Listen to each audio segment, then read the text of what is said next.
میرے حبیب کریم علیہ السلام نے جس عورت کو پسند کیا، جس عورت کی تعریف کی، جس عورت کی بابت میرے نبی نے ارشاد فرمایا، وہ بڑے خوبصورت لفظ ہیں، صاحب احکام القرآن میں لکھے ہیں۔ میرے حبیب پاک نے صحابہ کی محفل سجائی، مجمع کھچا کھچ مسجد بھر گئی۔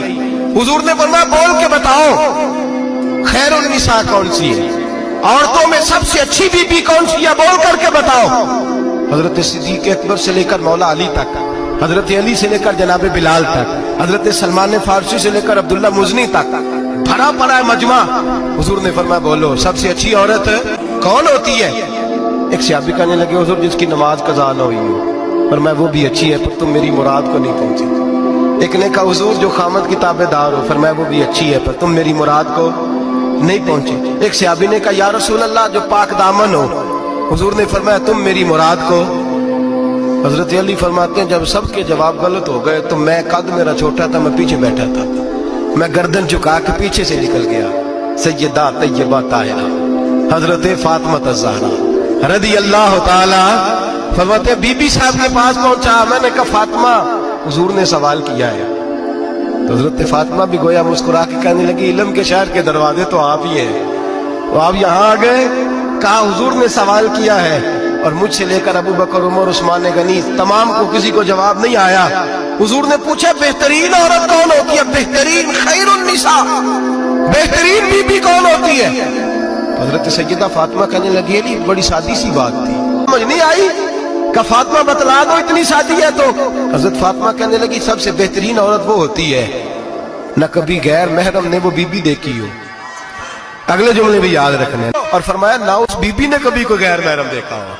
صرف مرد پہ پابندی نہیں کہ وہ عورت نہ دیکھے، فرمایا عورت پہ بھی پابندی ہے کہ وہ بھی غیر محرم کا چہرہ نہ دیکھے۔ فرمایا بی بی نے بھی غیر محرم نہ دیکھا ہو، وہ خیر النساء ہے، وہ سب سے اعلیٰ۔ حضرت علی کہتے میں جھٹ سے آیا، پیچھے بیٹھا، بات ابھی جاری تھی، میں نے ہاتھ کھڑا کر دیا، میں نے کہا حضور میں بتاؤں؟ نبی پاک نے فرمایا بتلاؤ۔ تو کہتے میں نے کہا حضور بہترین بی بی وہ ہوتی ہے جس نے نہ کبھی غیر محرم دیکھا ہو اور نہ غیر محرم نے کبھی اسے دیکھا ہو۔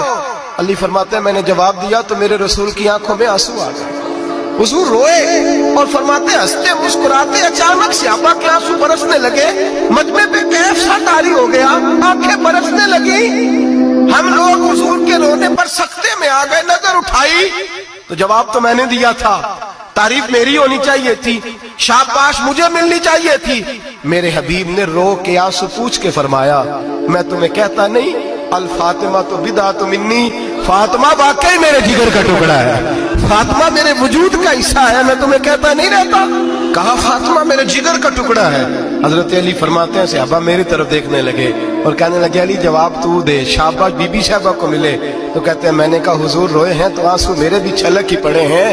فرمانے لگے لفظ میرے ہیں پر سوچ اس بیٹی کے ہے جس کی تربیت محمد عربی نے فرمائی ہے۔ فرمایا جملے میرے ہیں میں بیان کر رہا ہوں لیکن پیچھے سوچ اس نور والی بیٹی کی ہے جس کو اپنے گھر کے اندر رہ کے آنگن میں رکھ کے رسول پاک نے پرورش فرمائی۔ حضرت فاطمہ فرماتی ہیں حضرت علی میرے پاس دوڑے آئے اور کہنے لگے فاطمہ چل مسجد، پتہ نہیں حضور کو کیا ہو گیا۔ حضور رو رو کے بےحال ہو گئے اور حضور حجرے میں رو رہے ہیں اور ہچکیوں کی آواز مسجد میں آ رہی ہے۔ چل ذرا چل کے حضور کی بات دیکھ کیا ہوا ہے، ہماری کو طاقت نہیں اندر جانے کی۔ سیدہ طیبہ طاہرہ حضرت فاطمہ جھٹ سے پردہ اوڑا حاضر خدمت ہوئی، اندر گئیں، کہتے ہیں حضور کے کندھے پہ ہاتھ رکھا تو محبوب بیٹی کے ہاتھ کی ٹھنڈک محسوس کی، سر سجدے سے اٹھایا، فرمایا فاطمہ آ گئی ہو؟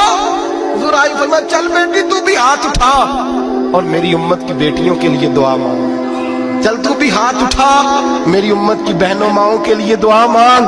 محبوبہ کیا ہوا؟ میرے حبیب نے فرمایا رات مجھے دکھایا گیا ہے دوزخ میں کچھ بیبیاں ہیں، ان کے بال فرشتوں نے باندھے ہوئے ہیں اور انہیں گرز مار رہے ہیں، وہ چیختی چلاتی ہیں اور مدد کے لیے پکارتی ہیں، بڑی تکلیف میں ہیں۔ تو بی بی صاحب عرض کرتے ہیں یا رسول اللہ ان کی غلطی کیا ہے؟ تو میرے نبی نے فرمایا وہ باریک دوپٹہ اوڑھتی تھی، وہ باریک دوپٹہ اوڑھتی تھی، ان کے بال چمکتے تھے، غیر محرموں کی نظر پڑتی تھی، انہیں دوزخ میں سزا ملے گی، وہ چلائیں گی چیخیں گی، ان کی مدد کو کوئی نہیں پہنچے گا، چل تو ہاتھ اٹھا دعا مانگ۔ حضرت فاطمہ امت کو پیغام دیتی ہیں پردہ اوڑھ دو، حجاب میں آ جاؤ، اپنے آپ کو رسول اللہ کی بارگاہ میں جھکا دو۔